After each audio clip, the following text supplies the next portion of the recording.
TV La Capitale, la chaîne des régions.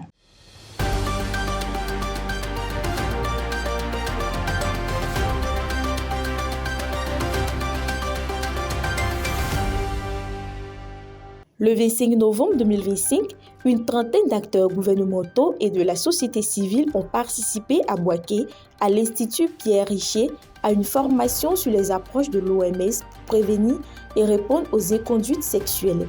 L'initiative visait à renforcer les connaissances sur la prévention de l'exploitation, de l'abus et du harcèlement sexuel, ainsi que sur les mécanismes de signalement et de prise en charge des victimes. La session a été animée par le Dr Anne Ambroise, épidémiologiste et point focal OMS, qui a rappelé que la politique de tolérance zéro repose sur 3 composantes: l'exploitation, abus et harcèlement sexuel en plaçant la victime au centre de la réponse. Les participants ont reçu des modules sur la compréhension des inconduites, l'obligation de signalement et les investigations pour établir les responsabilités afin de renforcer l'engagement régional et améliorer les mécanismes de prévention et de prise en charge. La Fédération des associations et mouvements de Côte d'Ivoire, FAMSI, a célébré le 26 novembre 2025 à Krendiabo les meilleurs élèves du Sud Comoé lors de la journée d'excellence du Sud Comoé organisée au Collège modèle Alexis Hachi. La cérémonie a distingué les lauréats des examens à grand tirage de l'année scolaire 2024-2025 issus des 17 sous-préfectures de la région. Le président de la FAMSI, Roland Beyala, a salué le mérite, la discipline et la détermination des élèves tout en rappelant l'engagement de la fédération en faveur de l'excellence scolaire et du développement communautaire. La marraine de l'événement, Patricia Amman, membre du conseil de gestion de la RTCI, a insisté sur l'importance de reconnaître les efforts de la jeunesse et de lui proposer des modèles inspirants. Les autorités administratives et éducatives, représentées notamment par la sous-préfecture d'Aboisseau, ont exprimé leur soutien à cette initiative qui vise à encourager la performance académique et les valeurs citoyennes chez les élèves. Une cinquantaine de leaders de producteurs sémonciers de manioc participent du 26 au 28 novembre 2025 à Dabou à une session de formation sur la gestion des parcs à bois afin d'améliorer la production nationale.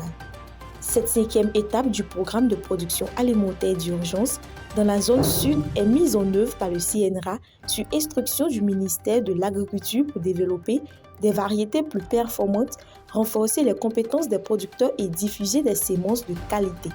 La formation aborde plusieurs thèmes dont la production de semences, la lutte contre les maladies et ravageurs et la traçabilité des producteurs. Le CNRA vise à faire passer la production nationale de 7 à 30 millions de tonnes par an.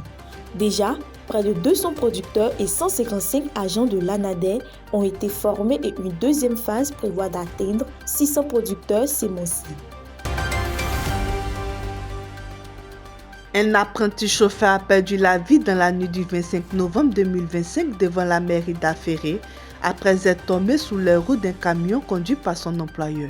Le drame s'est produit entre 22 et 23 heures alors que de nouveaux camions venaient d'être réceptionnés par une coopérative agricole en pleine campagne café-cacao dans une ambiance de célébration marquée par des manœuvres bruyantes. Selon des témoins, la victime a tenté de s'accrocher à l'arrière du véhicule, mais il a glissé avant d'être mortellement écrasé au niveau du thorax. Transporté au centre de santé urbain d'Aféré, le jeune homme a été déclaré décédé avant sa prise en charge. Ce drame a suscité une vive émotion au sein de la population et relance les appels à la prudence, à la sensibilisation et un meilleur encadrement des apprentis chauffeurs afin d'éviter de tels accidents.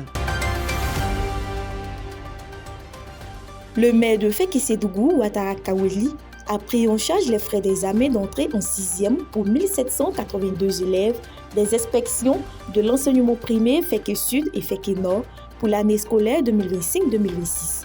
Cette prise en charge inclut les frais d'examen, la carte scolaire, la convocation et la fiche EPS pour un coût unitaire de 1000 francs CFA.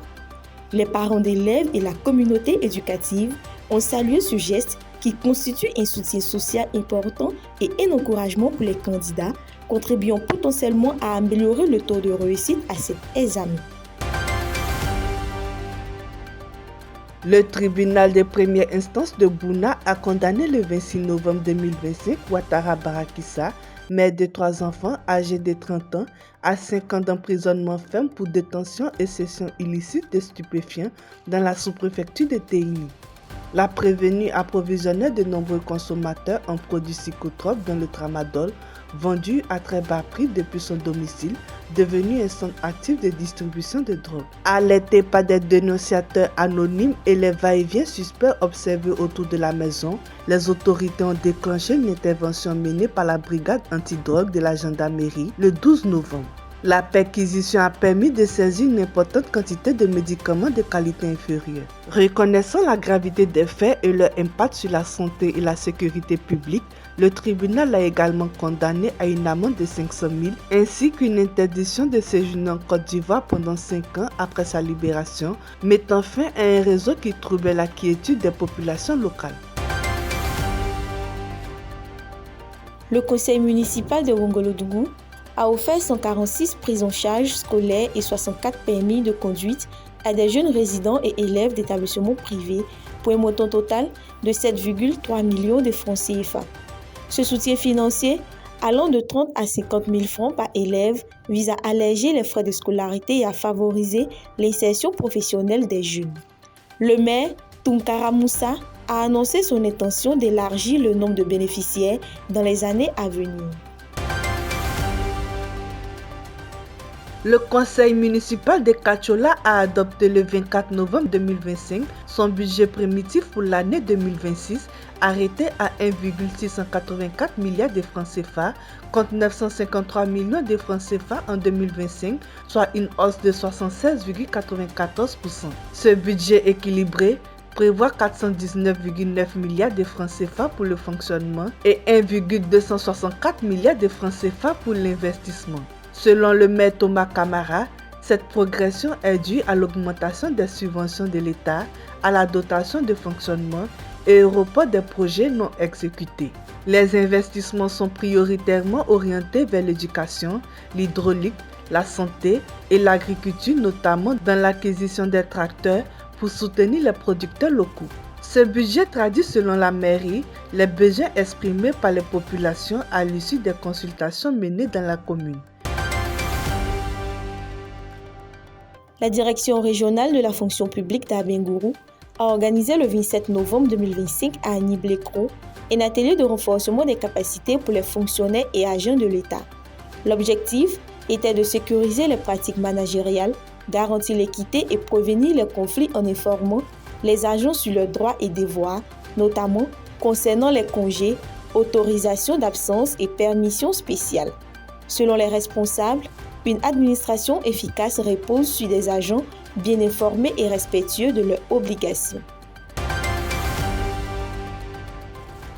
Le directeur régional des mines et de la géologie du Bélier, Innocent Daba, a alerté le 26 novembre 2025 à Toumoudi sur l'ampleur des dégâts causés par l'orpaillage illégal lors d'une rencontre de sensibilisation avec les populations.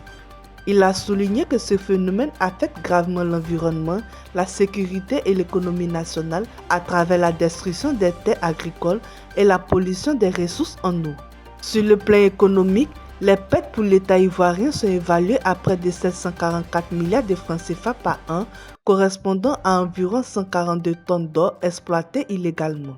Cette situation compromet les efforts de développement du pays. Face à ce fléau, les autorités locales ont appelé à une mobilisation générale et exhorté les populations, les élus et les entreprises minières à renforcer leur collaboration avec les forces de l'ordre pour identifier les sites clandestins et traduire les responsables en justice.